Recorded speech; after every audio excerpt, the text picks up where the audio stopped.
Bago matulog, i-unboxing ko muna to kasi ang ganda nito. Oo, ang cute. Sigurado magugustuhan niyo to. Tatlo binili ko, tigil-tigil sa kami ng anak ko. Ito, ayan. Ah, tingnan niyo naman. Oh. Ito sa anak kong panganay, ito sa bunso ko, ito yung sa akin yung black, di ba? Ang galing, ang ganda nang nakita ko to. Sabi ko, ay, gusto ko nun.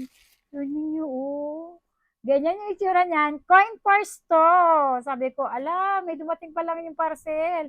Eh, nakaligo na ako. So, sabi ko, i-unboxing ko muna. Ayun, oh. Tingnan nga. Ang ganda, oh. Tanggalin natin yung mga ganito. Mamaya. Tapos, ito yung loob niya. Maganda rin yung zipper niya. In fairness, ha. Wala pa tong 100. Ang ganda niya. At ayan, oh. Backpack talaga siya, oh. Di ba? Astig. Ganda. At yung tela na ginamit, pang bag talaga siya. Ang ganda. Yung red. Ito yung red sa panganay ko. Ang ganda rin. Astig. Ang ganda ng red. Ang ganda, oh. Ang forma ng tela na ginamit niya, talagang feeling ko kasya rito yung mga cards, mga ATM, ganun kasya, ID kasya rito. And ito yung sa akin, black. Di ba?